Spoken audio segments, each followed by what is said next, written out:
रात के 12 बज रहे थे। हवा तेज चल रही थी और जंगल बिल्कुल सन्नाटा था। उसी सन्नाटे में राहुल नाम का लड़का रास्ता भटक गया।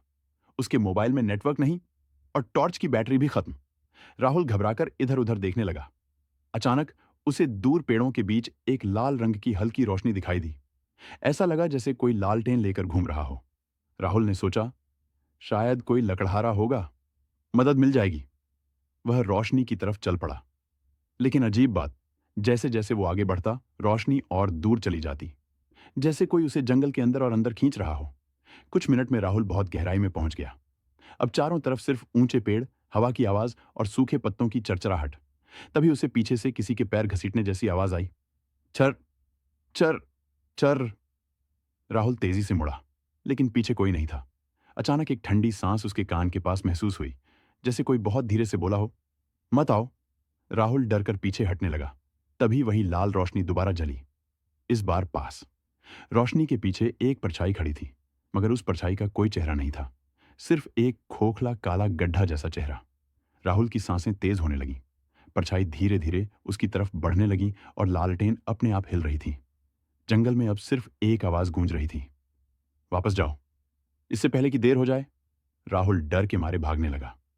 पेड़ों के बीच ठोकर खाते हुए आखिर सड़क तक पहुंच गया। जैसे ही वो जंगल से बाहर निकला, लालटेन की रोशनी अचानक बुझ गई और परछाई गायब। अगले दिन गांव वालों ने उसे बताया, उस जंगल में 20 साल पहले एक आदमी लालटेन लेकर रास्ता ढूंढते ढूंढते मरा था।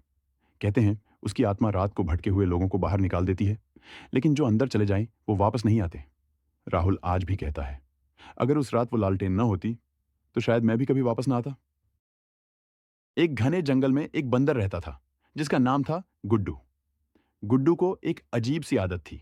वो हर चीज के साथ सेल्फी लेता था। पेड़ के साथ सेल्फी, नदी के साथ सेल्फी, यहां तक कि सोते हुए सांप के साथ भी। एक दिन गुड्डू को अचानक शेर दिख गया। बाकी जानवर डर कर भाग गए, पर गुड्डू बोला, वाह, क्या रॉयल लुक है, एक सेल्फी तो बनती है। शेर हैरान, अरे, ये मुझसे डर क्यों नहीं रहा? गुड्डू बोला, डरने का टाइम किसके पास है, जंगल में फॉलोअर्स बढ़ाने हैं। शेर ने सोचा, ये बंदर पागल है, लेकिन चलो फोटो खिंचवा लेते हैं। जैसे ही गुड्डू मोबाइल सेट करने लगा, मोबाइल गिरकर कीचड़ में चला गया। गुड्डू चिल्लाया, नहीं, मेरा कैमरा। शेर बोला, अगर तुम चाहो तो मैं दहाड़ कर तुम्हारा फोन सुखा दूं। और शेर ने इतनी जोर से दहाड़ा कि कीचड़ सूख गया और फोन फिर से साफ। गुड्डू खुश होकर बोला, शेर भाई, तुम तो असली हेयर ड्रायर निकले। शेर हंस पड़ा और बोला, बस एक वादा करो, अगली बार फोटो लोगे तो फिल्टर मेरी पसंद का लगाना। उस दिन से जंगल में शेर और गुड्डू की जोड़ी मशहूर हो गई, एक राजा और एक सेल्फी किंग।